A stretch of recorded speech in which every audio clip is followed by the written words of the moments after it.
Será que você é regenerado? João 1:5. E a luz brilha nas trevas, e as trevas não a compreenderam. 1 aos Coríntios 2:14. Mas o homem natural não recebe as coisas do Espírito de Deus, porque lhe parecem loucura, nem pode conhecê-las, porque elas são discernidas espiritualmente. Você não compreende como alguém pode parar de pecar? Será que você é luz ou trevas? Você é o homem natural ou o homem espiritual? Você foi convertido? João 8:24.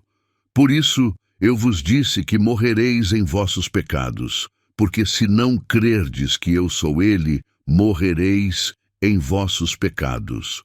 Se você crê que Jesus é o Filho de Deus, você também deve crer nas palavras que o Filho de Deus falou. Não é mesmo? Vamos ouvi-lo então. João 8:34 e 36. Respondeu-lhes Jesus: na verdade, eu vos digo, todo aquele que comete pecado é servo do pecado. Se, pois, o Filho vos libertar, verdadeiramente sereis livres. Ele disse que se você comete pecado, você é escravo do pecado. Você é escravo do pecado? Ele disse que se ele te libertar, você será verdadeiramente livre. Quão verdadeiro é o verdadeiramente de Jesus? 60% verdadeiro?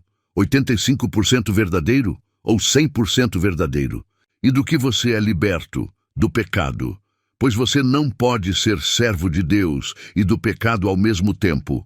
Um é trevas, carne, homem natural e antiga criatura. Outro é luz, nascido do Espírito, homem espiritual, nova criatura.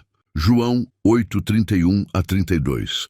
Então dizia Jesus aos judeus que nele creram: se vós permanecerdes na minha palavra, verdadeiramente sois meus discípulos, e conhecereis a verdade, e a verdade vos libertará. Quem é a verdade? João 14:6. Disse-lhe Jesus: eu sou o caminho, a verdade e a vida. Ninguém vem ao Pai, senão por mim. E o que significa permanecer em Cristo? 1 João 3:6. Qualquer que permanece nele não peca, qualquer que peca não o viu e nem o conheceu. Certo, agora sabemos que permanecer em Cristo é não pecar, pois quem peca é servo do pecado, e se você serve ao diabo, você não serve a Deus. Mas o texto também diz que quem peca não conheceu a Cristo. Onde mais podemos encontrar essa referência? João 1:10.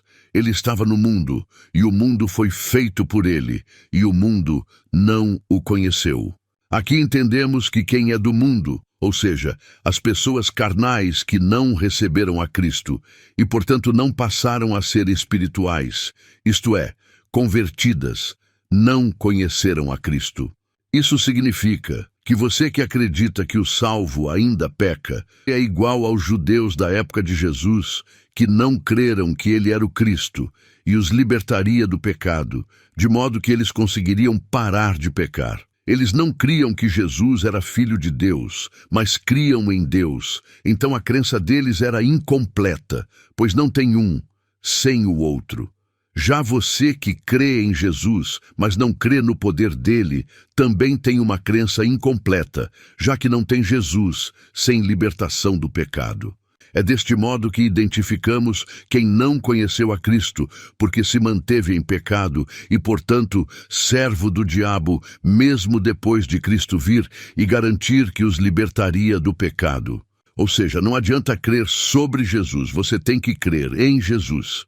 E se você crê em Jesus, você crê em tudo que ele disse. O trabalho do diabo é fácil. Ele só precisa te dar 10% de mentira, misturado com 90% de verdade para te fazer errar o alvo. Mais fácil ainda se ele consegue fazer isso com a boca de um falso pastor, não é mesmo? Se você não recebe Cristo como ele é, a obra que ele disse que faria em você não será feita, pois você não recebeu a verdade inteira e não pode ser salvo por uma meia-verdade. João 1:12. Mas a todos quantos o receberam, a eles deu o poder de se tornarem os filhos de Deus, aqueles que creem em seu nome. Será que Cristo se contradiz alguma vez? O que significa ser filho de Deus? 1 João 3,9. Aquele que é nascido de Deus não comete pecado, porque a sua semente permanece nele, e não pode pecar, porque é nascido de Deus.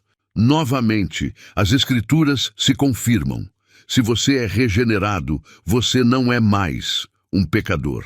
Mas como explicar os textos que o diabo deturpa? Vamos ouvi-los primeiro. 1 João 1:8. Se dissermos que não temos nenhum pecado, enganamo-nos a nós mesmos, e a verdade não está em nós. 1 João 1:10.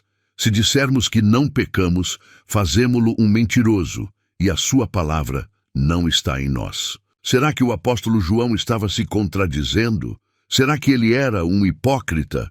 Ou será que o diabo perverteu as Escrituras para te confundir, assim como as usou para tentar o próprio Cristo?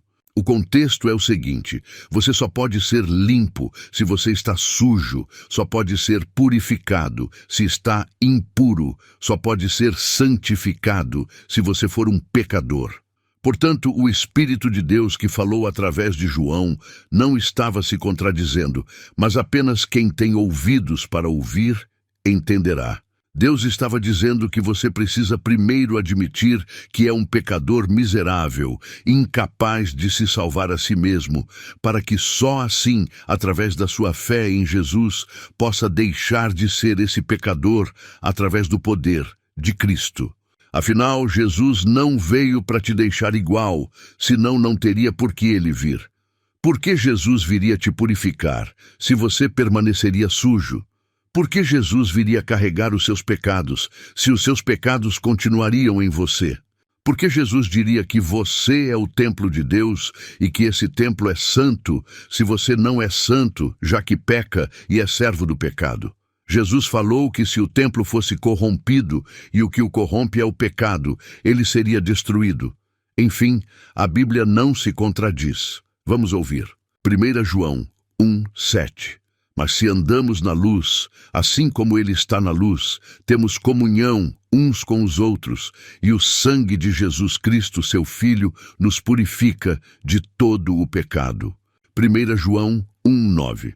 Se confessarmos os nossos pecados, ele é fiel e justo para nos perdoar os pecados e nos purificar de toda a injustiça. Se Jesus nos purifica de todo o pecado e de toda a injustiça, será que permaneceremos sujos e falamos que a purificação de Jesus Cristo foi insuficiente? É nisso que o diabo quer que você acredite. Ele quer que você creia que Jesus não pode te purificar de todo o pecado, ou diz que Jesus é incompetente e que ele tem que te purificar sempre. Mas isso não é verdade. Se você continuar pecando, você vai para o inferno. Hebreus 10:26-27. Porque se pecamos voluntariamente, depois de termos recebido o conhecimento da verdade, já não resta mais sacrifício pelos pecados. Porém, uma expectação terrível de juízo e uma indignação ardente que há de devorar os adversários. Isso mesmo. Se você acha que está salvo enquanto vai para a igreja e declara ser cristão, você está muito enganado. Essa igreja está te envenenando. Você só está salvo se parou de pecar e só consegue parar de pecar se Jesus te libertou do pecado. Lembra que Jesus disse que cometer pecado te torna um servo do pecado? Eis como o apóstolo Paulo identifica os salvos. Romanos 6:17.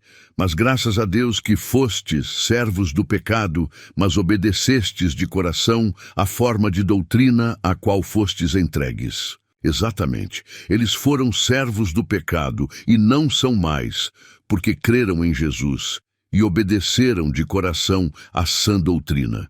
Então, para resumir, quem são os salvos? Hebreus 5:9. E tendo sido aperfeiçoado, ele tornou-se o autor de eterna salvação para todos os que lhe obedecem. Jesus te mandou se arrepender e não pecar mais, não é mesmo? Você vai obedecê-lo ou vai ficar brincando com o nome de Jesus? 2 aos Tessalonicenses 1:8-9. Em chama de fogo, tomando vingança dos que não conhecem a Deus e dos que não obedecem ao Evangelho de nosso Senhor Jesus Cristo, os quais serão punidos com eterna destruição, longe da presença do Senhor e da glória do seu poder. A palavra de Deus que você ouviu não voltará vazia. Ou ela vai te salvar, porque você creu, obedeceu e foi liberto do pecado e dos pecadores. Ou ela vai te condenar, porque você a desprezou. Mateus 21, 44. E quem cair sobre esta pedra, despedaçar-se-á, mas aquele sobre quem ela cair será reduzido a pó. João 10, 27. As minhas ovelhas ouvem a minha voz, e eu as conheço, e elas me seguem.